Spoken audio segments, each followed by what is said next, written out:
Tássia Farias, professora de contabilidade, e hoje, neste vídeo, vamos resolver o bloco 3 das questões ali de contabilidade da prova da Polícia Federal.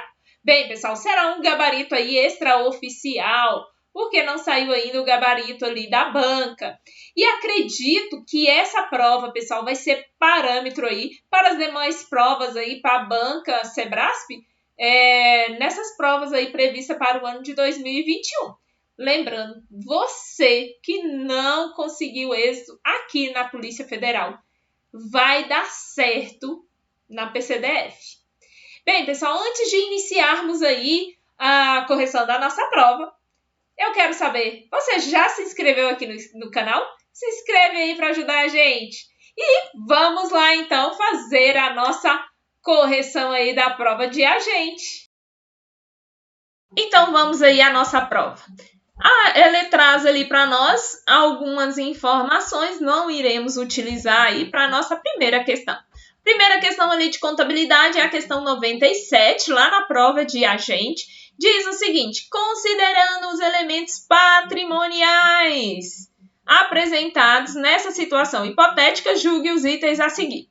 Primeiro aí ele traz caixa e estoque são elementos patrimoniais cujas contas apresentam saldos de natureza credora. Bem, pessoal, vamos só relembrar aí. Nós sabemos ali que ativo, aqui a conta caixa é uma conta do ativo e a conta estoque também é uma conta do ativo. E sabemos que ativo e mais as contas de despesas são contas de quê?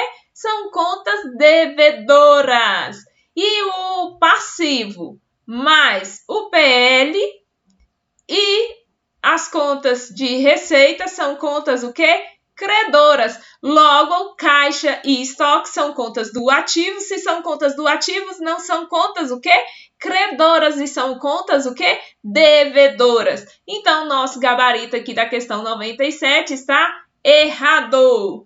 Seguindo aí para a próxima questão, ele diz o seguinte: em 31 de 12 de dezembro de 2020, a situação patrimonial da empresa alcançou um montante de 230 mil. Bem, pessoal, ele trouxe para nós aí, eu já montei aí para facilitar. Peguei lá todas aquelas contas patrimoniais, vamos voltar aqui, tá aqui, ó, todas as contas patrimoniais. Então, caixa é conta do ativo, duplicatas a receber ativo, empréstimo a pagar ativo, estoque ativo, imóveis de uso é ativo, depreciação ativo, capital social PL, fornecedores passivo, salários a pagar passivo, reserva de lucro PL, depósito em banco ativo, impostos a recolher passivo e aplicações de liquidez imediata é ativo. E ele traz para nós aí, ele pergunta, né, qual é o valor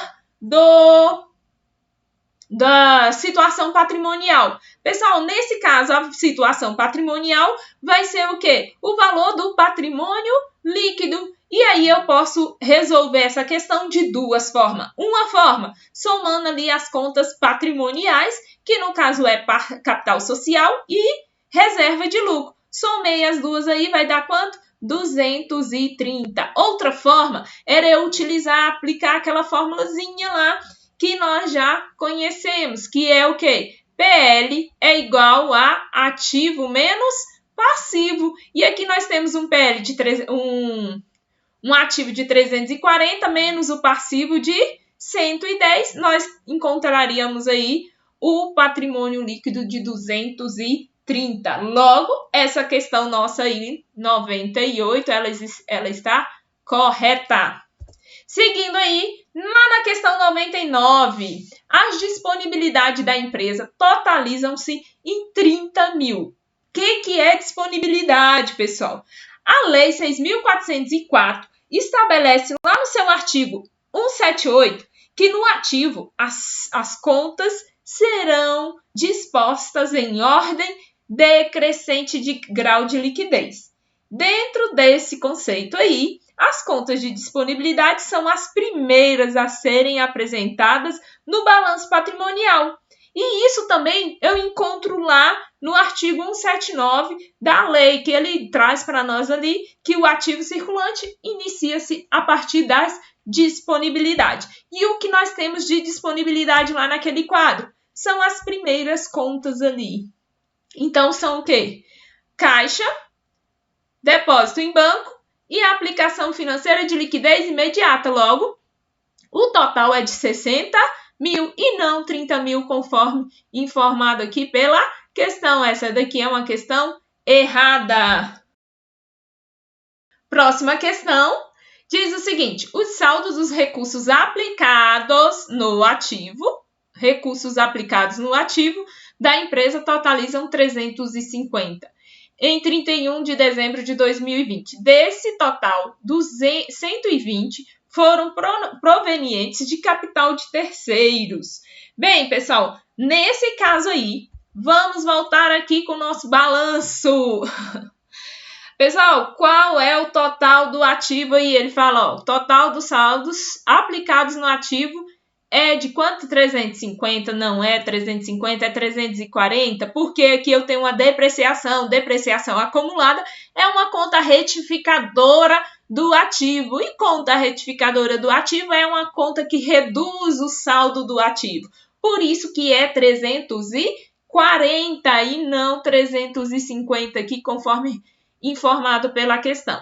E aí, seguindo ainda, ele fala assim, desse total, 120 foram provenientes de capital de terceiros. Pessoal, capital de terceiros são esses daqui, ó. Capital de terceiro, isso daqui. Então, nesse caso aqui, essas contas aqui são as contas de capital de terceiro. Capital de terceiro eu tenho 110 e não dos 120, conforme informado a questão. Então, o gabarito aí dessa questão também é errado. Próxima questão. Conclui-se que os imóveis de uso próprio foram avaliados pelo seu custo de aquisição, deduzindo-se do saldo das respectivas contas de depreciação acumulada. Eu posso deduzir isso, pessoal? Eu posso concluir que os imóveis de uso próprio foram avaliados pelo custo de aquisição? Posso sim. Por quê? Porque lá no nosso material, deixa eu voltar lá no nosso balanço. Aqui, esse daqui serve. No nosso balanço aí, lá nas contas, ele não traz outra conta aqui de imobilizado. A única conta de imobilizado que eu tenho é o quê? A conta de imóveis em uso. E eu tenho um saldo de depreciação acumulada. Logo, essa depreciação acumulada se refere ao quê? A esses imóveis aí. Então, nesse caso, essa questão aqui está o quê? Correta, porque eu posso concluir isso sim. Seguindo, considere que a empresa XYZ tenha quitado antecipadamente uma dívida, tendo obtido no ato da quitação um desconto pela antecipação dos valores, até então pendentes de pagamento. Com base nessa situação hipotética, julgue os itens a seguir. Ele diz o seguinte: o pagamento antecipado da dívida representa um fato contábil misto para a empresa XYZ. Pessoal, nesse caso aqui tá certinho.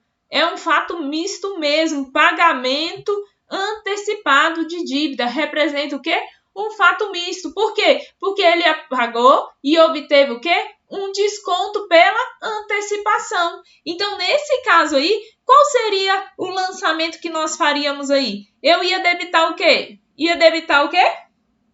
Dívidas a pagar e creditar uma receita financeira.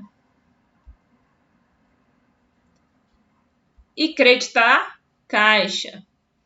Então, nesse caso aqui, essa questão está correta. É um fato misto. Seguindo, questão 103. O desconto obtido pela empresa XYZ deve ser reconhecido como uma receita financeira na mesma data da quitação da dívida, em consonância com o regime de competência. Certinho, pessoal? Eu vou reconhecer, sim, esse desconto como uma receita financeira na mesma data. Seguindo aí o que diz o regime de competência. Próxima questão aí é a questão 104. Com relação à técnica de escrituração contábil, julgue os itens. Item aí 104. A versão ampliada da equação do patrimônio pode ser expressa da seguinte forma: ativo mais receitas mais ganhos é igual a passivo, mais despesa, mais perdas, mais patrimônio líquido, contas de capital. Bem, pessoal, nesse caso aí, a questão estará o quê? Estará errada, porque o que ele quer dizer com tudo isso daqui? Isso, ativo mais receita, mais ganhos. Ele quer dizer que tudo isso daqui são contas de saldo devedor. E o passivo com despesa, com perdas, mais patrimônio líquido, são saldos o quê? Credores. Pessoal, olha só, nós vimos lá na primeira questão que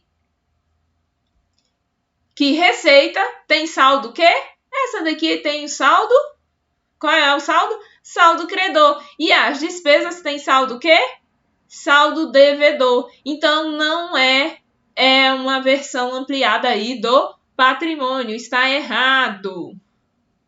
Uma outra forma que eu poderia avaliar essa questão é que as aplicações são iguais às origens. Origens são iguais a aplicações. Na verdade, origem é igual a aplicação. Pessoal, nesse caso aí, são iguais? Não, né? Seguindo, próxima questão 105, diz o seguinte: os rendimentos decorrentes de aplicações financeiras representam um fato modificativo, cujo lançamento contábil deve ser efetuado a débito da conta, da própria conta representada dessas aplicações financeiras. E aí, tá certo ou errado? Bem, pessoal, essa questão aqui está correta. Por quê? Como a questão não falou nada, eu vou entender que será uma aplicação com rendimento pós-fixado. Nesse caso aí, para ser reconhecido, depois, se for assim, nesse caso eu vou fazer o quê? Eu vou debitar aplicações financeiras, que vai aumentar ali o meu ativo, e vou creditar o quê? Uma receita financeira. Receita financeira vai aumentar o meu PL e é um fato que modificativo. Então, essa questão está correta. Questão 106. O saldo das contas fornecedores e da conta impostos a recolher são, por natureza, devedores, pessoal? E aí? É devedor? Não, né? Nós já vimos aí que esses saldos são saldos o quê? Credores. Por quê? Fornecedores a pagar e impostos a recolher são contas do passivo. Então, essa daqui é uma questão errada. Seguindo, a próxima é a questão 107. A terceira fórmula de lançamento contábil, também denominada de fórmula complexa, requer a utilização de uma conta devedora e duas ou mais contas credoras para registro de um evento contábil. Pessoal, nesse caso aqui, ele está me dizendo que o lançamento de terceira fórmula é um lançamento complexo?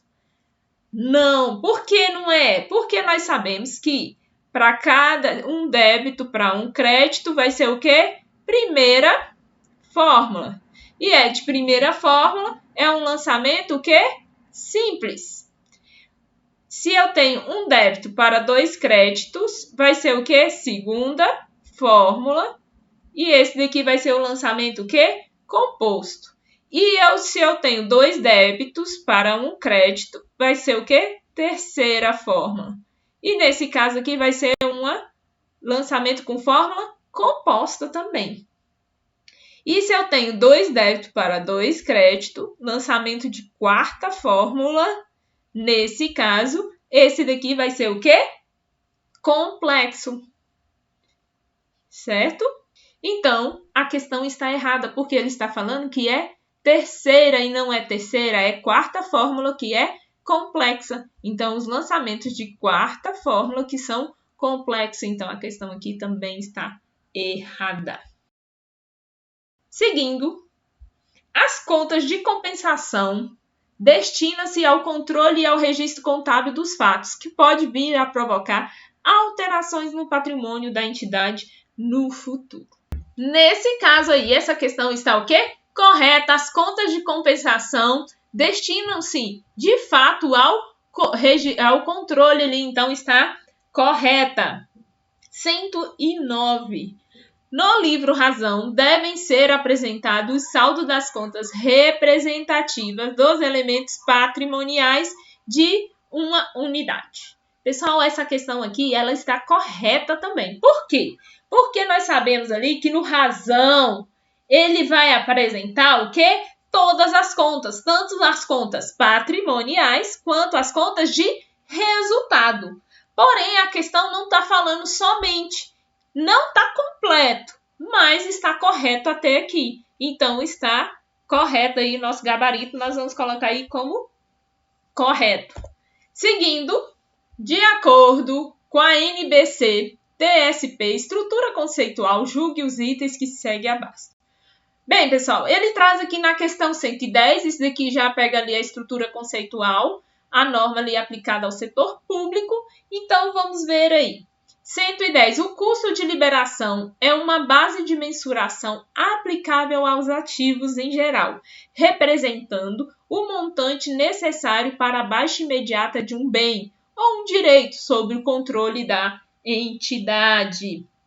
Bem, pessoal, nesse caso eu até peguei aqui um pedacinho da norma aqui. Olha o que ele diz aqui. O custo de liberação é um termo utilizado no contexto do que? Dos passivos. E aqui está dizendo que é ativo. Então, olha só, não é ativo, é o que? Passivo. Logo, essa questão aqui está errada. Então, vamos lá, próxima questão, 111. Ele diz o seguinte: bens sem potencial de serviço ou incapazes de gerar benefícios econômicos não se enquadram na definição de ativo. Certíssimo, pessoal. Olha só o que a norma nos diz aí. Definição de ativo. Ativo é um recurso controlado no presente pela entidade com resultado de eventos passados. E ele diz, é um recurso com potencial de serviço ou com capacidade de gerar benefícios econômicos. Certinha aí a questão 111. Próxima questão, questão 112. A consistência é uma condição que favorece a comparabilidade da informação contábil, ao esclarecer que sejam utilizados os mesmos princípios ou políticas contábeis e a mesma base de elaboração para a demonstração contábil. Procedimento que vale de período para período dentro de uma mesma empresa, bem como em relação a um mesmo período contábil envolvendo empresas. Nesse caso aí, essa questão está corretíssima, pessoal. Olha só o que diz aqui a norma. A consistência refere-se à utilização dos mesmos princípios ou políticas contábeis de mesma base de elaboração, seja de período a período ou dentro da entidade ou de um único período entre duas ou mais entidades. Aí ele traz aqui, ó, a comparabilidade é o quê? O objetivo, enquanto a consistência auxilia a atingi-lo. Então, a questão 112 está corretíssima. Seguindo, questão 113. Vamos lá. Considere que determinada empresa possua entre os seus ativos alguns recebíveis oriundos de vendas a prazo, cujo recebimento não é considerado líquido e certo. Diante dessa situação hipotética, julgue os itens a seguir. Vamos lá, questão 113. O procedimento contábil indicado para o caso de avaliar tais recebíveis pelo seu valor líquido de realização, efetuando-se os ajustes contábeis necessários para que o valor do patrimônio da empresa passe a refletir as perdas estimadas relacionadas aos recebíveis, cuja liquidação tenha caráter duvidoso. Nesse caso aí, pessoal, essa questão está o quê? Correta. Por quê? Porque nós sabemos aí que um ativo não pode ficar registrado por um valor maior do que ele vai gerar benefícios econômicos ali para a entidade. Então, nesse caso, está certinho, eu preciso reconhecer sim essas perdas estimadas aí de recebível de liquidação de caráter o quê? Duvidoso. Sim, vai ficar ali uma conta retificadora no meu ativo. Seguindo aí com questão 14. As perdas estimadas relacionadas a recebíveis de liquidação duvidosas devem ser reconhecidas como despesa em contrapartida à própria conta de ativo que representa esses recebíveis. Bem, pessoal, e nesse caso aí dessa questão vai ficar como? É errada. Por que que é errada? Porque, olha só, nesse caso aí, eu vou debitar uma conta de despesa que vai reduzir o meu PL ali da entidade. E vou creditar o quê? Vou creditar uma conta de perda. Só que essa conta aqui é uma conta o quê? Redutora do ativo. É uma conta redutora do ativo. Se é uma conta redutora aí do ativo, eu não posso falar que essa conta do ativo aqui representa o quê? Os próprios recebíveis. Seguindo aí, nós vamos lá para a questão 115, que diz o seguinte: com relação à demonstração do resultado do exercício, então aqui é uma questão de DRE, diz o seguinte: deduções sobre vendas são todas as despesas que incidem diretamente sobre a receita bruta de vendas. Pessoal, essa questão aí, 115, quando ele fala que todas as despesas que incidem diretamente sobre a receita bruta de vendas. Lá na DRE, nós temos lá, iniciamos ali, eu vou ter o quê? A receita bruta operacional. E daqui eu vou ter o quê? As deduções. E olha só, o que eu tenho de dedução? Ele está falando dedução. Deduções na receita ali. Quais são as minhas deduções? Lá a legislação diz para mim que uma dedução é o quê? Os abatimentos, as devoluções de venda, os tributos sobre vendas, os descontos incondicionais concedidos. Então, nesse caso aqui, isso daqui é o quê? São deduções ali da receita.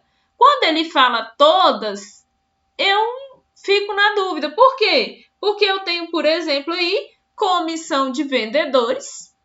Comissão dos vendedores ali, que é o quê? Ela é uma despesa de venda e não uma dedução sobre venda. Por isso que eu acho que esse gabarito aqui está errado. Questão 16, bem tranquila essa, ó. Nas empresas do setor industrial, o custo da mercadoria, o custo das vendas recebe o nome de custo do produto vendido, certinho. Na empresa comercial é o quê? O CMV. E na empresa industrial é o CPV, certinho. Questão aí envolvendo contabilidade de custo. Gabarito aqui, correto.